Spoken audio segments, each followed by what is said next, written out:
There's a new story out of the Wall Street Journal saying that Meta's chief operating officer, Sheryl Sandberg, pressured British tabloid The Daily Mail to drop reporting on Sandberg's then boyfriend, Bobby Kotick. Kotick, of course, being the CEO of game developer Activision Blizzard. For more on this, we want to bring in Dan Howley.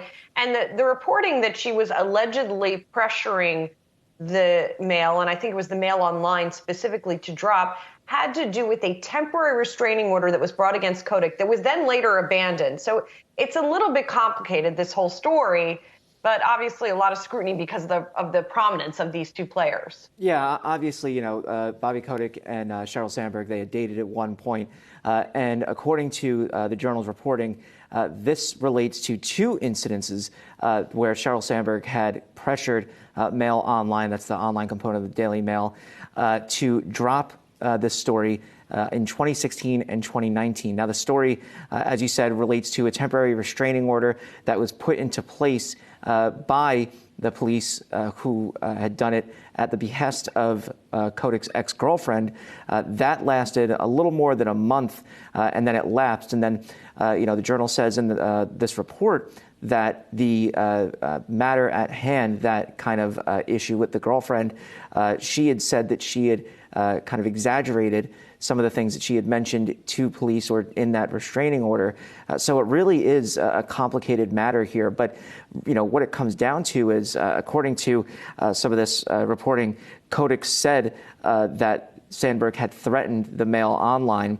Of course, both of them now are denying that charge.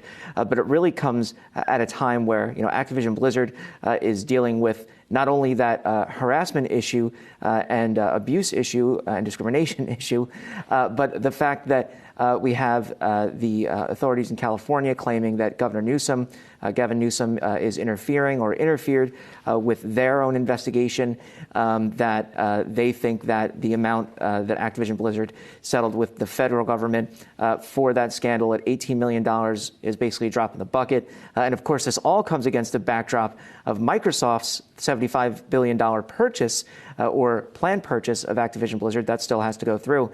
So, things just continue to pile up for this company. And you have to wonder if Microsoft is going to come out with a statement on this, or if Facebook, or Meta rather, and Activision Blizzard will come out with official statements. But, it really just seems to keep piling more and more on top of this scandal. Dan, very important line in this Wall Street Journal story. It's saying, Facebook recently started a review of Ms. Sandberg's actions and whether she violated the company's rules. And that is very important because let's keep in mind, Meta is going to report earnings, I believe, next week. They're coming off a very challenging quarter, but the stock was absolutely obliterated. Lots of concerns about slowing growth. And Sandberg is the liaison on Wall Street. She's on those earnings calls. She's the right-hand person of Mark Zuckerberg.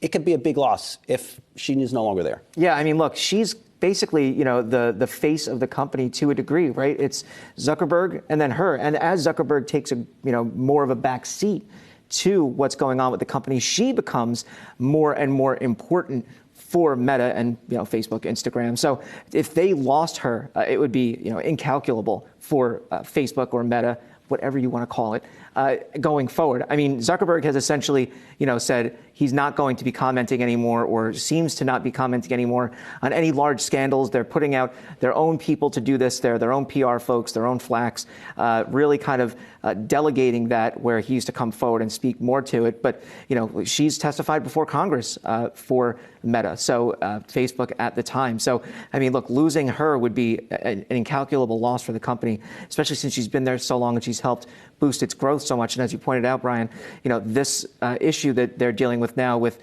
Apple's privacy changes on iOS that are hitting its ad sales, how they seem to be the one company that can't get it right.